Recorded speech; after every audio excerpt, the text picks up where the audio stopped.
queridos alunos, queridas alunas, espero que esteja tudo bem com vocês. Promari na área, bem-vindos a mais uma aula de Artes e Teatro.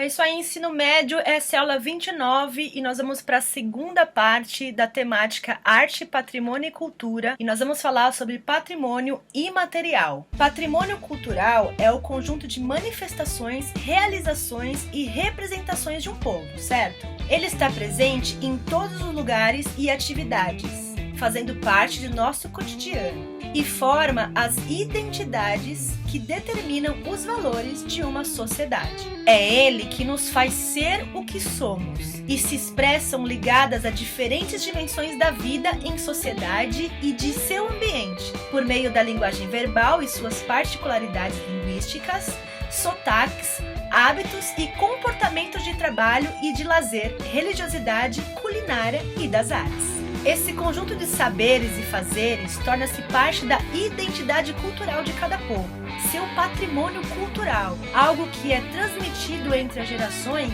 e ao mesmo tempo está sempre em transformação e cria a sensação de pertencimento das pessoas a um grupo humano ou a um lugar. O nosso país, gente, possui uma imensa diversidade cultural, ou seja, cada região do país apresenta diversas características culturais e históricas próprias. Isso faz com que o Brasil abrigue muitos elementos pertencentes ao patrimônio cultural material e imaterial, associada aos hábitos, comportamentos e costumes de determinados grupos sociais, está a cultura imaterial ou o patrimônio cultural imaterial. Este representa os elementos intangíveis de uma cultura, e sendo assim, é formado por elementos abstratos que estão intimamente relacionados com as tradições, com as práticas, comportamentos, técnicas e crenças de determinado grupo social. A mais antiga forma de transmissão da cultura é a oral. Contar histórias é uma prática intrínseca ao ser humano.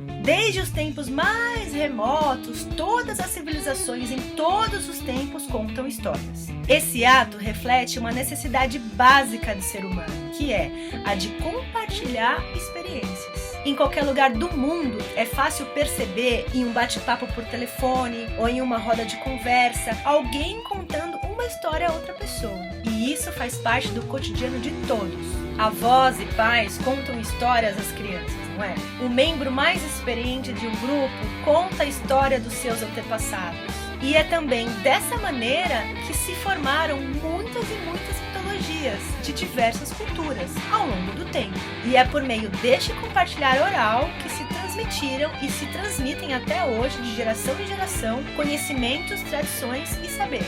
E a arte acabou se apropriando desse costume antigo, o ato de contar histórias, gerando uma linguagem artística que mistura a tradição oral com o teatro, chamada contação de histórias. Contação de história, gente, ela pode se utilizar de elementos não só do teatro, mas também de outras linguagens artísticas, como a música e as artes visuais, para criar diferentes formas de contar histórias. Vocês estranharam essa palavra contação? É meio estranho mesmo, porque essa palavra não existe no dicionário. É uma palavra inventada, originária do vocabulário popular, mas hoje é utilizada por muitos artistas que realizam esse trabalho. Uma possível origem é a livre tradução da palavra castelhana cuentacuentos, que se refere tanto ao ato de contar histórias como ao próprio contador. Mas a atividade de contação de histórias também pode ser chamada de narração, sessão ou conto de histórias. Gente, a contação, ela não é somente o ato de narrar. Para que um conto se torne vivo, o contador precisa provocar o imaginário de quem escuta,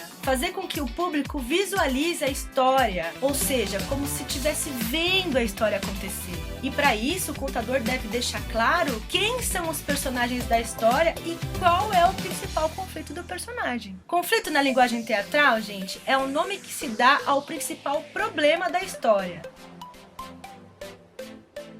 Geralmente, quem gera ou vive o conflito é o personagem principal, o protagonista, né? O conflito ele pode se dar entre o personagem ou a situação à sua volta, ou pode ser um conflito interno, como quando o personagem está indeciso sobre o que fazer ou não, sabe? Quando ele não sabe que decisão tomar. E até por isso a contação de histórias é feita com um ou mais contadores, que vão narrando a história sempre em terceira pessoa. A história ela pode ser originária de fontes literárias ou de transmissão oral, como os contos populares, lendas, mitos e entre outros. Os recursos que podem ser utilizados para contar uma história são muitos. No momento da história, o narrador pode se transformar em um personagem, atuando em primeira pessoa. Podem usar recursos musicais, utilizando instrumentos, objetos que fazem sons, elementos visuais também, como bonecos, objetos, desenhos e também elementos circenses, multimídia e entre outros, o que você quiser. A artista Lúcia Moraes narra a história Arandu, Lendas Amazônicas. Inspirado na sua própria história, na sua infância ribeirinha lá no interior do Macapá. O trabalho é uma transposição de lendas amazônicas de transmissão oral para a linguagem da contação de histórias, utilizando recursos como música e luzes. Peraí, Pirapora, que Pirarucu não foi embora.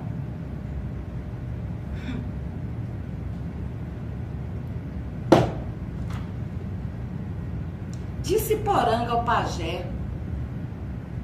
Pererê, que não era saci, só fazia sorrir do desespero da Índia, que na beira do rio segurava a cauda do peixe.